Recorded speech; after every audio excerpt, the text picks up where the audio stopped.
वर्य सर्वांनाच नमस्कार. आज आमच्या कुटुंबियासाठी हा जसा घरगुती तसा सामाजिक अर्थाने सुद्धा एक संपन्न असा सोहळा आहे असं मी म्हणेन. पप्पा नेहमी म्हणायचे, all thoughts, all passions, all delights, what you trust in this mortal frame, all are but ministers of love and fill its sacred flame. हे सगळं जे मानवी जीवन चालतं ते एक प्रेम, वात्सल्य, ममत्व जे निसर्गामध्ये आहे, जे ईश्वरानं माणसामध्ये दिलेलं आहे, यामुळे हा सगळा योग चालत असतो. पप्पांनी 16व्या वर्षी भगवद्गीता अध्याय नव्हे अगदी रिसाईट केली. प्रत्येक अध्याय पप्पांना तोंडपाठ होता. 18 अध्याय त्यांचे तोंडपाठ होते. इथं आमचा माने वाडा होता आणि त्या वाड्यामध्ये गुरुजी राहायला होते. ते गुरुजी निघून गेले, पण छोटीशी भगवद्गीतेची प्रत तिथं पप्पांना ते झुरट्यामध्ये मिळाले आणि त्या काळात त्यांनी ते पाठांतर केलं. हा योग ते आयुष्यभर चालवत आले. कर्मानं ते बांधले गेले होते समाजासाठी, विद्यार्थ्यांसाठी आणि स्वतःच्या जीवनामध्ये अनेक नीतिमूल्य त्यांनी जी जपली, विद्यार्थ्यांच्या मध्ये पेरली, आम्हा मुलांच्या मध्ये पेरली. ही जी जागा दिसते खरं तर ही 40 गुंठे पप्पांच्या नावावरती जागा होती. परंपरेने आलेली ही आमची जमीन आहे. ह्या दोन इमारती बाजूला जे दिसत आहेत हे 10-12 गुंठे जमीन पप्पांनी आमच्या शिक्षणाच्या वेळी विकली. 1990च्या दशकामध्ये मुलींच्यासाठी जमीन विकून शिकवणारा बाप किंवा वडील अगदी रेअर उदाहरण म्हणावं लागेल. मुलांच्या शिक्षणासाठी जमीन विकली जात असेल किंवा त्यांच्यासाठी खर्च केला जात असेल, पण इथं मुलींच्यासाठी करणारे असे फार दुर्मिळ उदाहरण म्हणावं लागेल. दोघी माझ्या बहिणी जेव्हा मेडिकलला गेल्या त्यावेळी पप्पांनी एक 3-4 गुंठे ही जमीन विकली. बाकीच्या उरलेल्या जमिनीमध्ये हा काही संकुल उभं केलं आहे. राजेंद्र माने माझे मोठे बंधू होते, ते दुर्दैवानं अपघाती निधन झालं. त्यांच्या नावे हे केलेलं आहे हे संकुल. ही बँक ऑफ बडोदा.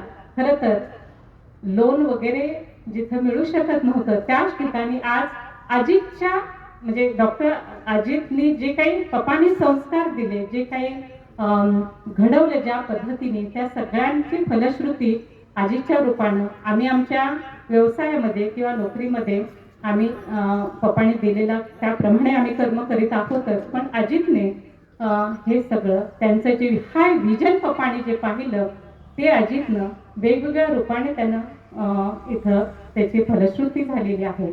28,000 ऑपरेशन्स अजितने आतापर्यंत केलेले आहेत.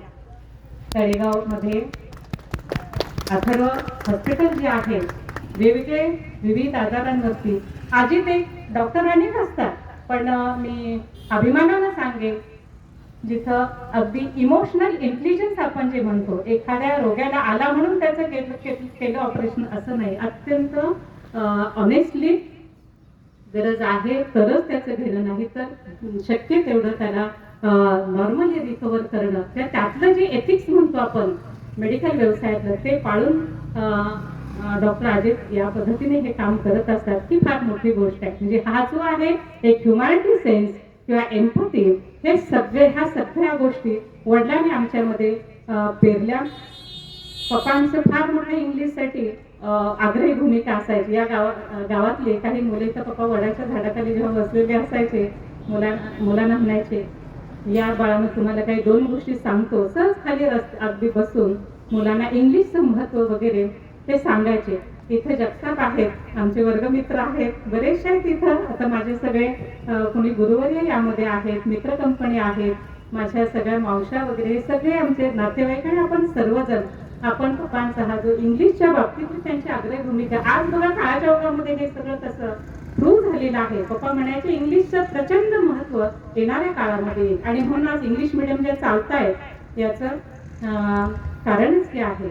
ते विजन त्यांना मागच्या 40-50 वर्षापूर्वी त्यांना ते होतं आणि आज ते आपल्याला दिसत आहे. हा विजन पाहणारे आमचे वडील, मी सगळंच वडिलांच्या वरती बोलते असं नाही, पण त्यांच्या कृपेने किंवा त्यांचं जे विजन होतं त्याप्रमाणे हे सगळं हे झालेलं आहे. एक वाक्य त्यांचं नेहमीच बोलण्यातलं मला सांगावंसं वाटतं, ते मायणी हे खरं तर रयतमध्ये घडलेले. काका पहिल्यांदा इथे बोलले, रयतनं पप्पांना घडवलं, भगवद्गीतेनं घडवलं, कर्मगीता. ते या इमारतीचं नाव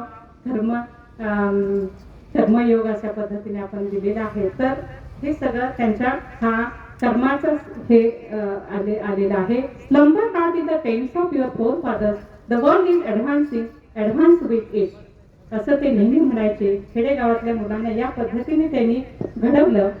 आज याच बँकेकडून पप्पाने बोरसाठी कर्ज घेतलेलं होतं. काळाच्या ओघामध्ये ते कर्ज फिटलं. आजीतून अनेक कर्ज ती सगळी हे केली आणि जे त्यांचं विजन होतं, इथे एक मोठा सांस्कृतिक हॉल व्हावा ही पप्पांची अपेक्षा होती. तेही काळाच्या ओघामध्ये म्हणजे तेही पूर्ण होईल. तिथं साहित्याचे कार्यक्रम व्हावे, तिथं लोकांना मार्गदर्शन मिळावं. आज कवितेवरती, पोएट्री थेरपी वरती खूप मोठं संशोधन आलेलं आहे. तर ते पूर्ण व्हावं हे ते कायम म्हणायचे. आणि आज बँकेच्या माध्यमातून देखील लोकांची सेवा होईल. बँक मोठ्या लोकांना कर्ज देते, त्याचबरोबर साध्या शेतकऱ्यांना देखील. तर त्यांच्या फार क्रायटेरिया न लावता ते मिळत राहील. खूप चांगली माणसं इथं आहे बँकेमध्ये काम करणारे, यांचं काहीतरी निमित्ताने परिचय होत असतो. तर आज आपण सगळेजण बँकेलाही या निमित्ताने शुभेच्छा देते. माझ्या माहेरच्या माणसानं, विशेषतः डॉक्टर अजित, डॉक्टर शुभांगी यांच्या श्रमातून ती इमारत उभी राहिली. आपण सर्वजण आमच्या कौटुंबिक आणि त्याचबरोबर हा एक सामाजिक आहे की जिथे बँक उभी राहते या इमारतीमध्ये. मी शुभेच्छा देते. आपणा सर्वांचं पुन्हा एकदा धन्यवाद व्यक्त करते. धन्यवाद. शिक्षण बँकेचे माजी संचालक गाडगे सर